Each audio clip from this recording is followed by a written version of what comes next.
Hi, everyone. Welcome to Let's Talk About Skills, baby. I am your host, Kelly Ryan Bailey. Each week, I chat with inspiring visionaries about the skills that make them successful, how they developed those skills, and their innovative approaches to improving skills-based hiring and learning around the world. Come learn what skills help you live your best life. My guest today is Amber Garrison Duncan. Thank you so much for joining us today, Amber. Oh, my pleasure. Thanks for having me. Oh, yeah, we're really excited to dive in. But before we do, let me give a little background on Amber. Amber is a strategy director at Lumina Foundation, which is an independent private foundation in Indianapolis that is committed to making opportunities for learning beyond high school available to all. I think that's going to resonate with a lot of us here today as well. In that role, she leads a portfolio of work that supports the creation of a system where high quality learning can be validated and valued regardless of where it happens, and efficiently contribute to credentials. Lumina's work in this area includes competency-based education, learning frameworks, assessment, credential recognition, and learner records, as well as quality assurance. And all of this work allows Amber to draw on her 15 years of experience as a campus-based professional designing co-curricular learning experiences and leading assessment. I really love this background, Amber. I'm going to just mention that prior to Amber joining Lumina in 2013, she has served as Director of Student Affairs Assessment and Research at the University of Oregon, also the Director of Family Programs and Commencement at the University of Oregon, a first-year instructor at Florida State University, and an intake and investigations coordinator at the University of Michigan.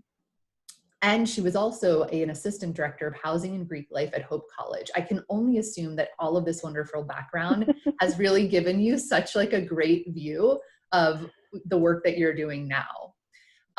Another thing to point out is that Amber has researched and written on general education assessment, innovation in student affairs, Latinas in higher education, and women in leadership. She is the co-editor of the book, Leading Assessment for Student Success, 10 Tenets That Change Culture and Practice in Student Affairs, which was published in 2015. We're actually gonna probably have to ask you how to get access to that too, where it's available. But she holds a bachelor's degree from Texas Women's University, master's degree from Texas A&M, and a doctorate from the University of Oregon. So that's the end of my gushing here on you today, Amber. But I think this is like, I point these things out not only because they're such wonderful accomplishments and we want to share that with the world, but also because to me, when I hear those different roles that you've had within education, it really is, I only imagine, like I said, how that must lead to the work that you've done here at Lumina, because you really truly understand, you've been in there.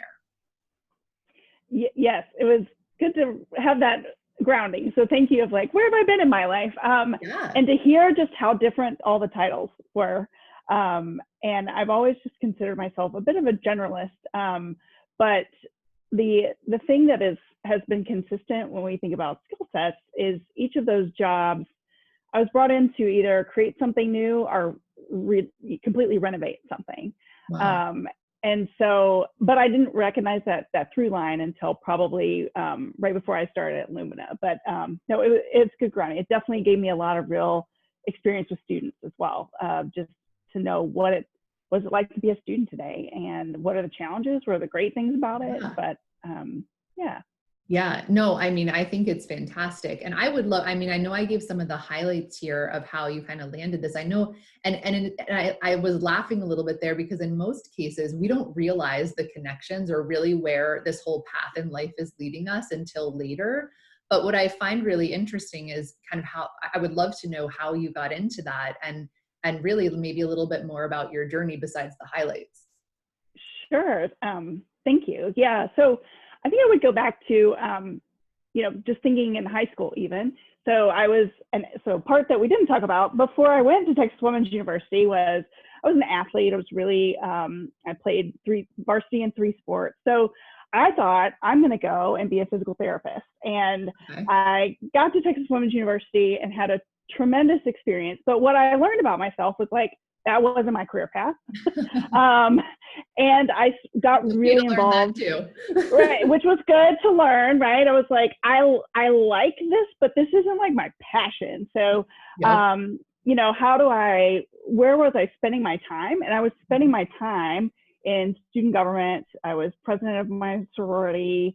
I was active in the community with lots of community, different things happening on campus. And someone who was who was a mentor for me sat me down and said, like, Amber, like, you are really good with your peers and leading your peers. Like, have you thought about education? And I was like, no. Like, I just, kind of hit you out from nowhere. And I was like, oh, these are jobs. Like, there are people working with me every day and what I'm doing. And so I began to be mentored by Monica Mendez Grant is one of my big mentors. And then also the vice president of student affairs at the time, Richard Nicholas, took me under their wing, and I created a practicum experience and just started to learn about the opportunities that could exist as far as like a career in higher education that I had not even thought about. And so, it's always those mentors, right, who kind of like shine a light on something and, help you see something, and maybe you see something in yourself that you didn't see. Like, I had been, again, kind of thinking healthcare, all these other components, but it was really my kind of people skills that they saw me being able to leverage and be successful in executing in an educational context. So, making that shift led me to my master's degree in student affairs administration and higher ed, and then working for 15 years in all those jobs that you mentioned. And the through thread again was kind of this, like, I'm a change agent. Like, that's what I know now. Again, as you know now, I'm a change agent. So again, it was like, oh, I'm not a maintainer. Like, I know this. Like, don't bring me in to like maintain something, because I'll be like, oh, if we just tweak this one little bit, like you just can't help yourself. I cannot hold back. So luckily I had jobs again where it was like, we need a new program, or we need to start a family programs, department, or you can also see in my jobs that I often held two different roles or got a promotion of some sense, because it was like, okay, once I got something done, now let's go. What's the next thing we're going to change? What are we going to like amplify or make better? And again, so I feel lucky that I was able to leverage that in each of those roles. And then certainly that's what led me to Lumina. It was seeing across all those institutions you named that students were having the same barriers and problems, regardless of what context they were in. There's a large research university, there's a small private college on that list, right?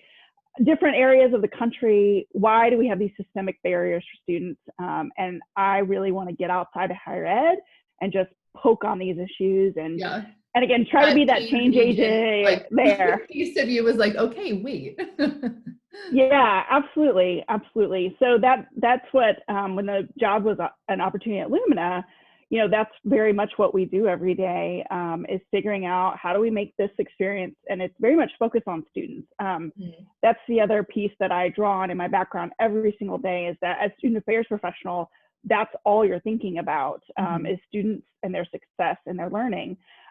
So keeping them at the center of conversations can be hard when you're an institutional administrator or a state policy maker, because your allegiance has to be, is the institution going to survive, not maybe what's always best for the student. So I feel like at Lumina, we get to keep that at the core, and make sure that what we're doing is about students. Now, when you were in those roles, this is what I'm curious about, because I'm thinking this because of my own experience as a student, and that's sort of what led me to really get passionate about this. So I'm wondering now, I can imagine you like heading up a sorority or something, and all the changes you might have been interested in making because it was something that potentially affected you. Is that how you felt as a student? Were you seeing things that, again, you might not have realized, like change agent was this special power or skill that you had, but I'm guessing that maybe that's what you were doing. Yeah, yes.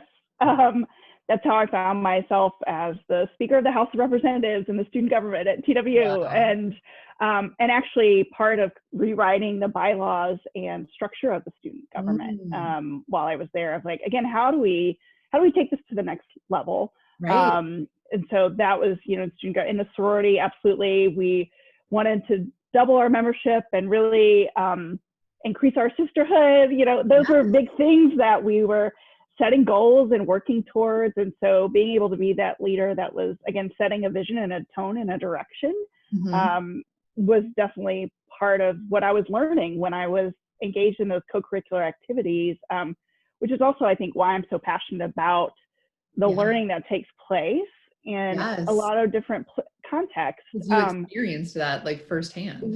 Right.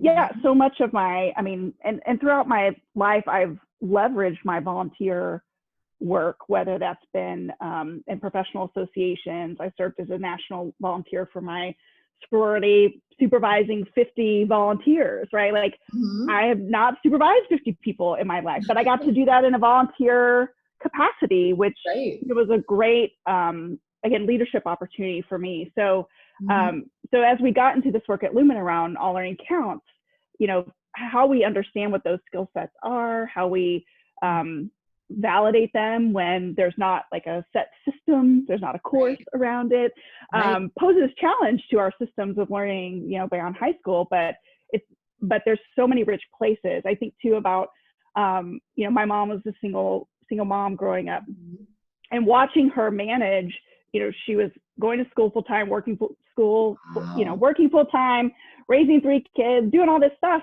I was like, how do you like manage your time, do all of this effectively? And that skill set of like multitask. I mean, there's just a lot of things that I think there's a lot in there. Yeah, that's amazing. There's a lot in there.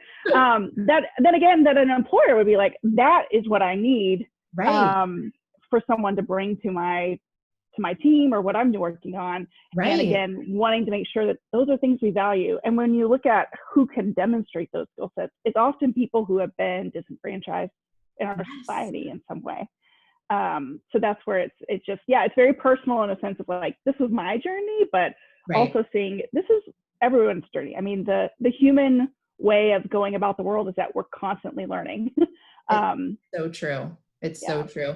What I'm hearing is because like, I'm always picking up on skills as you're describing this journey. Yeah. So of course I've heard, you know, we might not necessarily coin the term change agent as a skill, but quite honestly it is. It's just something that it's like your unique gift. I guess some people might call it that, but it's truly a skill. The other thing I'm hearing a lot is empathy, you know, because you're really able to understand what other students might be going through and how you can make change. And so that I think is so important. And even just hearing you describe the story from your mother, you know, and experiencing that and how likely that you brought that into a lot of your work and your, you know, early on in your career with these different roles is because all of these students, my guess is some of them were very in a similar situation to your mother. You know, it's not necessarily that we all, and I think it's always good to remind this because most of us think that, oh, students are young, they're coming in from high school, they don't have a lot on their plate,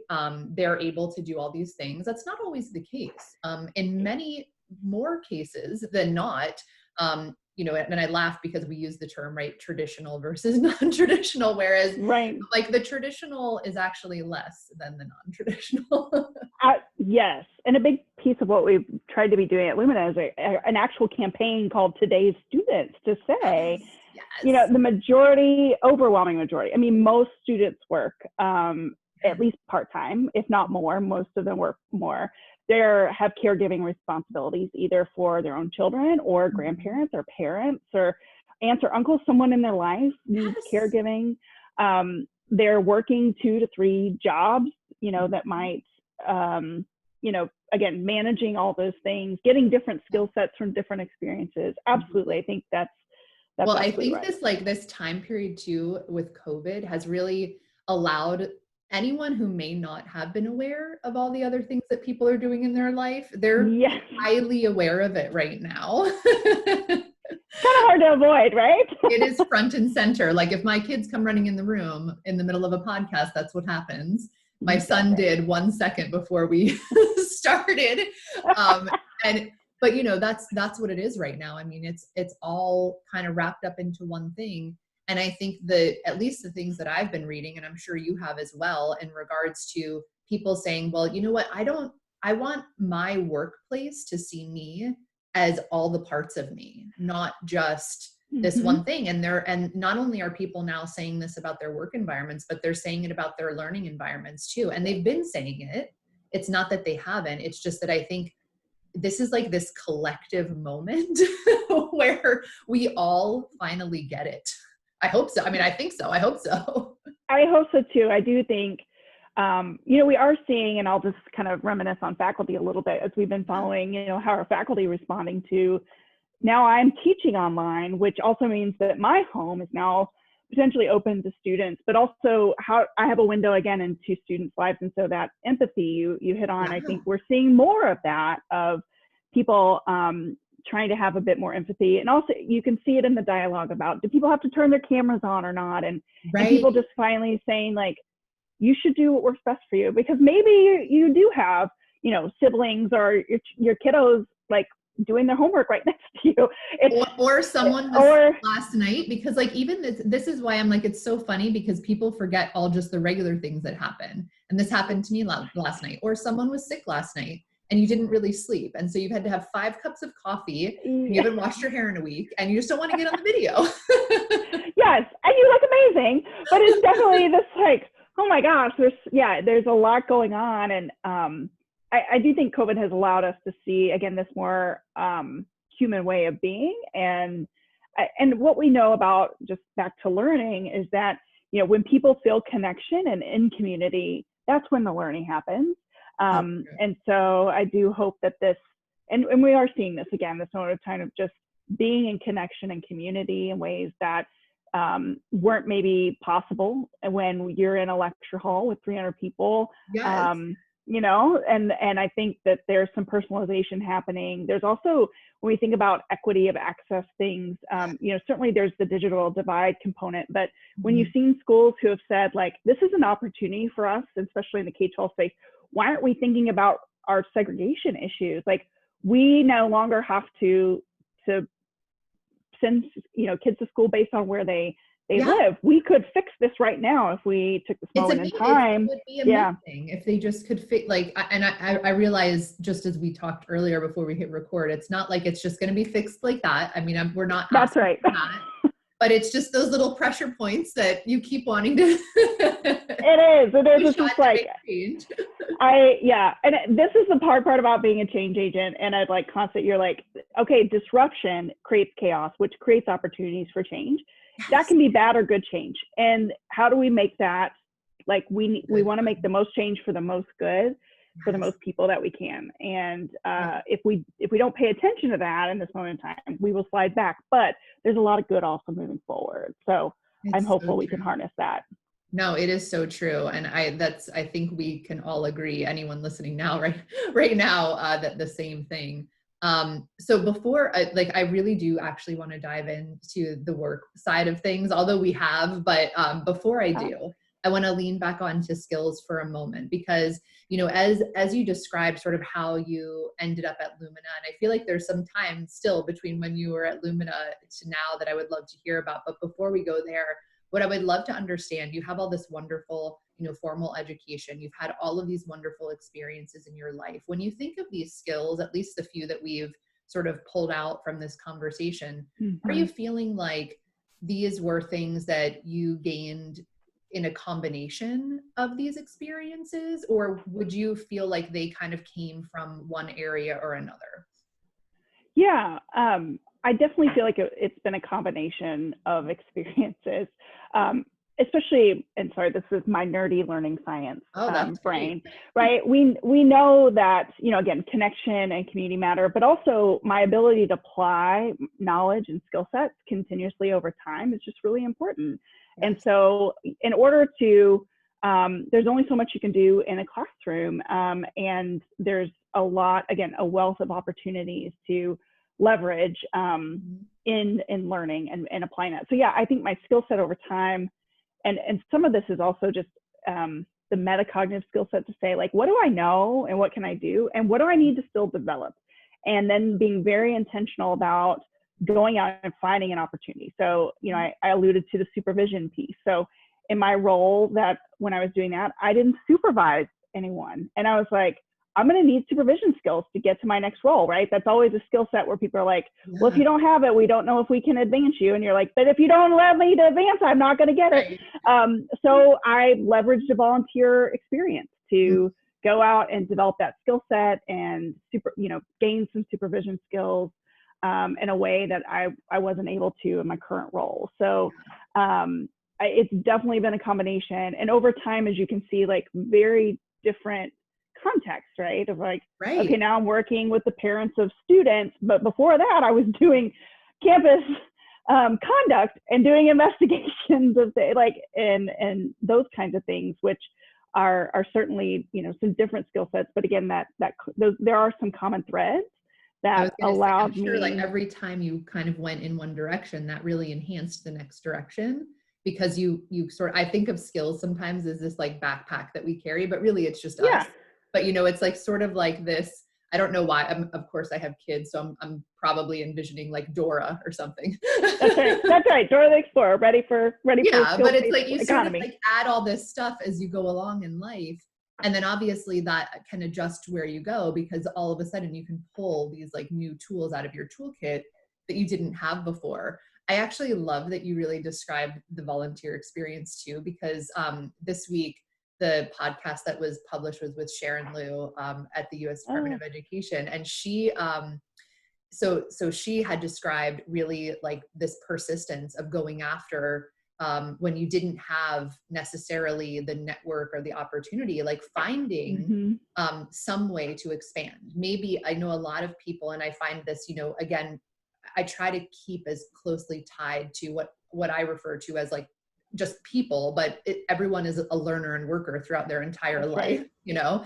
And the closer that I stay aligned to people and hearing and understanding where they're at, what I've realized is there's a huge amount of people that are like, well, I don't have the opportunity, or I can't find this thing, or I'm not being given this thing. And I really think that these, like going after, if you realize that you're like, man, that's something that I really need to do to get over here, you can 100% figure it out. And that those volunteer opportunities are fantastic. It's pretty rare, I would say, that someone would be turned down. You may have to knock on a few doors for sure, but most people are happy to take assistance, and they're just I feel like most people are just really open to when someone comes with that hunger or desire to learn. It's like, yeah, I mean, that, please, like, come and do that. It's infectious.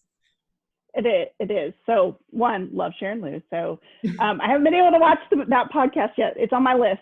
Okay. So I will definitely go back and watch, especially because you referenced that. But I think about, as you were talking about this like skills hustle, right? Because people, I think my general approach is that people want to be successful, people want to learn, and people are trying to find opportunities to do that. And when you look at, you know, certainly at Lumina, we have this commitment, I personally have this commitment around racial justice, is that when you look at what people are doing in our communities, look right now at the social movements and the organizing that's happening, you know, voluntarily. Our Indianapolis, you know, Black Lives Matters, those organizers, those two women who are organizing here in town, I just think about the skill sets that they're developing and growing in, and it is very amazing because they're very creative here. Like doing yoga at the mayor's lawn is like a protest, right? It's like they're just doing some really good things, and again, coordinating a city of people who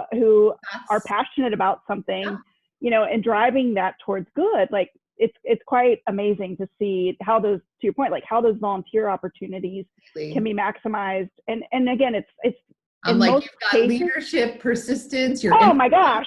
I'm like, communications, fundraising. I mean, I'm like, I'm ticking it off the list. Like, you know, so it's almost like they're running their own nonprofit right now, right? So, you know, I think about those, and again, most people are active in their community. So I really love too that you call it volunteering, is that there's maximizing, again, these, people are doing lots of cool things every day. Yes. And it gets overlooked because our system just doesn't know how to recognize it. And that's, And yeah. the fun thing about volunteering too is that you can, I mean, most times we might, again, everyone's at a different place in their life. And sometimes, and I've been there too, where, work is a necessity. It's not necessarily Right. like, I found this job that I now I do, but like, in Right. the past, there have been times where the job was just a job because I needed the money. Yep. And I totally understand when people are there, but the great thing about volunteering is you can follow the, let whatever floats your boat, like go after the passion. Like it doesn't matter what it is, and it doesn't matter what other people think. Like it's just right for you. Yeah, absolutely. And I think that's where too, like not falling into, but that's where I think to your point, like, how do I get to the place where I'm most passionate about what I was doing? And that was my college story, right? Of like, I was pursuing something I thought was going to make me really happy, but when it was just the option to spend my time doing what I wanted to be doing, where my heart was, it was in some different places that then led me to a different job ultimately. But it was because of these side steps, like not side steps, but places I was learning in other ways and leveraging that in new ways, absolutely got me to, a different place in my career. I love that. I absolutely love that. Well, I think it would be really great to hear a little bit more. I mean, you mentioned this one initiative at Lumina, but I know you guys do fantastic work. So I'd love to hear a little bit more about some of the things, especially in this time, do you guys, have you shifted your focus? Is there anything sort of like new and latest and greatest that we should know about in this world of skills? Yeah, no, absolutely. Thank you for the opportunity to talk about work, because clearly I enjoy it. Oh no, I mean, this is like when you get to this place where it doesn't seem like work anymore, right? I mean, this is just like you're living out. That's absolutely right. Yes, because I love what I get to do. And the thing that is sticking with me right now at this moment in time, and that is just really personal for so many people, when you have 40 million people applying for unemployment, and as the economy's trying to like have fits and starts, right? It's like, oh, the restaurants are open. Oh, no, they're going to be closed again. Oh, the schools are open. Oh, no, we're going to be online again. We're seeing the most dynamic labor market that we've seen in a really long time. And so when we think about the skills people need to get themselves back into the labor market, in some cases, that skill set, the demand of the labor market may be drastically different than what they were doing before. And so how do we help them leverage what they already know and can do, whether that came from, again, their job or their volunteer experience or credential they got, to upskill, reskill, or just say, this skill set is I call it industry hopping. This skill set hops to this industry and I can absolutely go and do this job. How we do that is think about it, that's a much more sophisticated way than we've done hiring or credentialing in this country ever. Yes. Ever, right? Especially that industry hopping part, we don't do that very well. No. And it's something to consider right now. I mean, I'm just as soon as you said that, the industry that I think of so often, and maybe it's because my family owns like a bakery and a restaurant and a bar. So like food and service industry right now is obviously taking an enormously huge hit.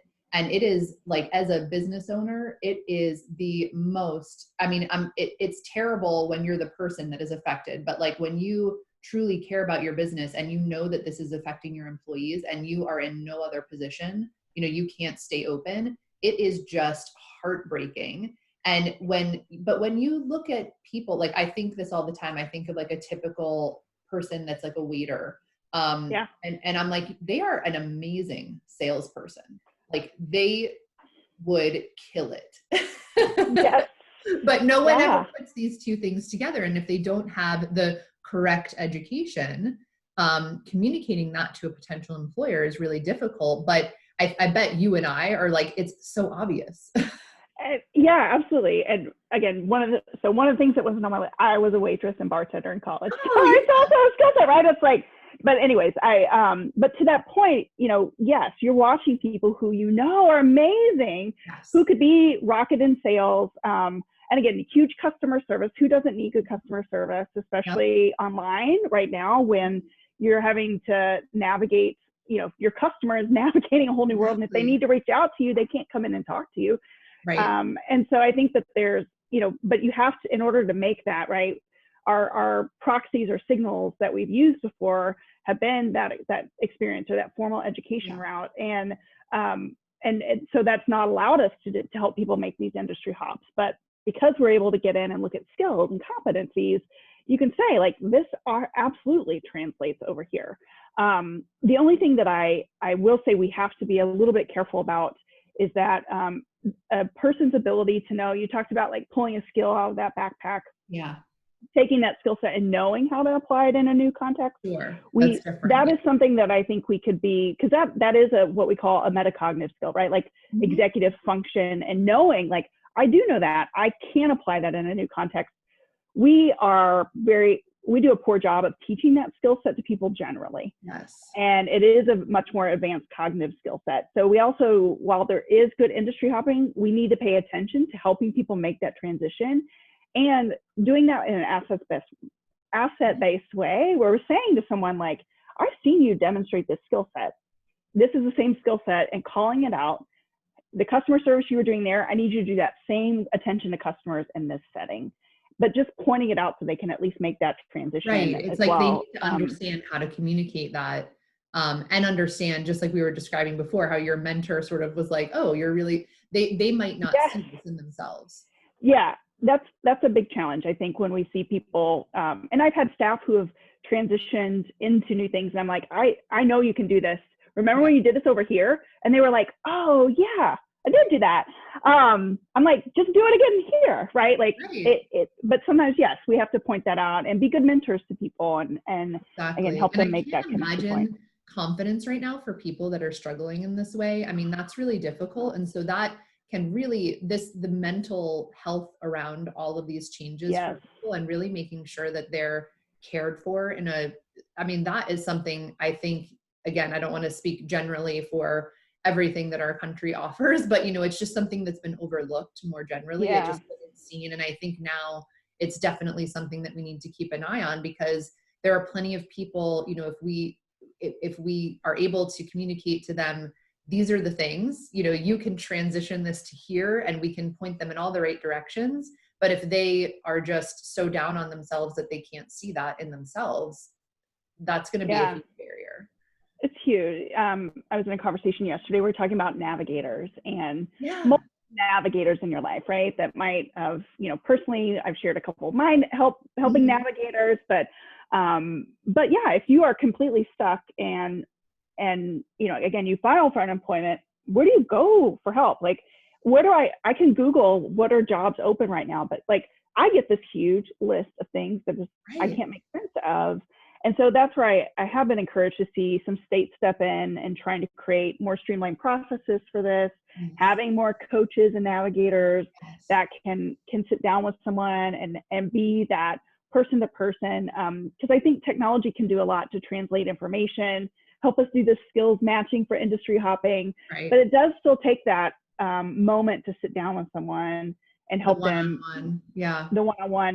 You just can't get, the human component is still there, especially when we go back to, again, like childcare, transportation, all that. I'm still trying to manage all of that on top of figuring out what skills I have and where I can go. Like there's all these things, and I can't even imagine. We talked about this internet, or like digital divide, whatever you want to call it. And that is still prevalent too. We have a good portion of our country where people do not have internet access. And so there are, yes, of course, there's plenty of wonderful online resources, but what if those aren't even accessible to you? Absolutely. The other thing that we're hearing is there's a technology as in like, do I have broadband access? Do I have a device to use to get on to the internet is one piece. But the second piece is, for a lot of people, they've not had to live in a fully digital world. And so there's the digital skill development that comes along with that before folks can engage with the products and things that are rolling out. So if you talk to a lot of workforce providers who are trying to reach out to the folks who are unemployed, that's one of the biggest things they say is like, we need in-person digital skills training because I can't even get them online. In an organization I volunteer with, School on Wheels here in Indy, which is about supporting students who are experiencing homelessness. What is the name of that organization? I'm sorry, I missed it. No, that's okay. School on Wheels. It's an amazing organization.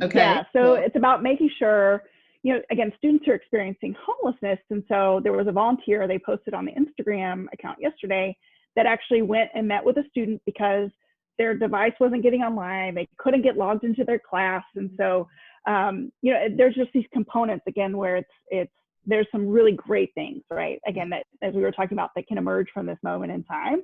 Completely. But we have to make sure we're taking care of some of these components that could really leave, large swaths of people behind, based on, things that they can't control. So true. Yeah. I mean, it's funny because like you mentioned this, and I was like, I know there have been days where for whatever reason, like the Zoom wasn't connecting for one of my daughters for school. And it was just like, they had the wrong Zoom link, but the teacher was already on Zoom, so like, and I understand how stressful it is. And that's just that like one moment. But when that would happen, if that happened over a period of days, you're like, oh my gosh. Right. So scary. So it's there's, again, like a lot of good things, but I try to highlight the good, and then like some of the consequences, the unintended things, again, that we may not think about, that we try to help people navigate through as they're trying to get to again, leverage their skills, get to that next job, get to where they need to be. Yes. Now, do you, like with this work that you're doing at Lumina, just in and around this area, are you guys trying to support more navigators and counselors? Are you trying, like, is there one area in particular, or just all of it? Yeah, no, it's such a good question. We're actually, this moment in time has sent a lot of funders soul searching, right? About like, what are the systemic things that we need to continue to work on? But then also, what are the things that, again, because of this moment in time, that we can step in and provide funding for and support for. And so we are trying to figure out, the problems, I will just share, like, so vast, right? Like, we have people who need food sustainability, the digital divide we talked about, maybe transportation, or some of those components. So in some of this, we're trying to, and we don't have enough money to fix it all, for sure. Right? But like we can't do it all, but I understand. Yeah, but you do try to hone in. I think our biggest question, and certainly, again, because our goal is around credentials, is how do we make sure that students have a quality educational pathway that we know leads to a family sustaining job? How do we make sure they have the financial supports to do that? So how do I sustain myself, because I'm living and learning at the same time, which again is what people always do, but you gotta have money to do that. And then just holistic support. So let's remind institutions, if you're providing education, that it's that combination of things: quality educational pathway, a good financial plan and supports, and then holistic things like, do you have access to mental health counseling? There's a lot of trauma happening right now for people. Do you have a guide, a navigator, a guide that can help you make sense of all this stuff? So really trying to say, like, those are the three things that have to come together to keep people on their path. That's great. And so let's make sure we're paying attention to those, investing in those, and advocating for those, I would say. Yes. No, I think it's a great, and it really is based on, I know, the mission of Lumina as well. That's a really great focus to have there, and that can honestly help so many people. I think I'm just excited to see sort of, I know most people don't say excited, but I really truly am excited to see how this pans out, because we talked about this, that it's just these moments don't necessarily have to be a negative. They can really bring positive light. And so it sounds like you guys are really focused in that positive direction. So the more of us that can come together and focus on these little positive changes, I think would really, in the end of this all, push us in the right direction. Absolutely. And that's where I love talking, all these components in partnership. I think that's also something I would just highlight. It's really important to us, is that because we can't fund it all, and we can do, right, these partnerships are really, really important. And so for us, partnering with people who are doing the skills-based hiring, because we can say, we're going to cover the skills-based learning or competency-based learning approach of this, but we also need employers to know, like, we're going to give you what you need, who's going to hire folks. And so partnering with other philanthropic organizations, other organizations who can help employers get into skills-based hiring, that's where the things and systems start to meet in the middle. And so just encourage people to think about that as, how's what I'm doing connected to someone else? Because this moment in time, our systems are pretty taxed. And if we're not working on them together, And that's there's when so people many fall through. amazing initiatives going on right now too. Yeah. As when we come to a close, I'll make sure that I provide Amber's information and Lumina's information, because there's, but like I said, both of us, I'll just throw that out there. Both of us are involved in multiple initiatives with multiple groups. There's so many that are coming together right now to help solve some of these sort of major challenges that we're seeing. So don't for one second think that you can't find someone out there that is right. sort of like the opposite to where you're focused, and coming together wouldn't mean the right thing.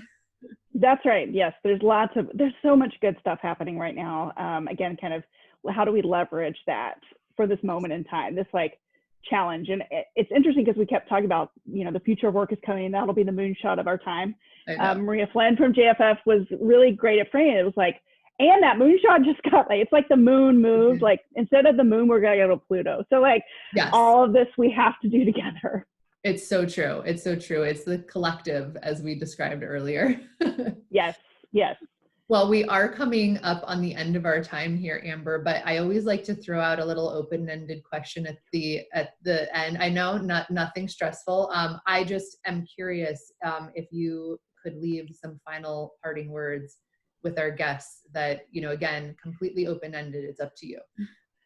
Sure. I think the thing I would like to leave, and again, getting back to just skills and the skills-based approach that we're taking in both education and as employers, and it really does change our mentality of looking at people with an assets-based lens. We have amazing citizens in our country who are capable of doing so much.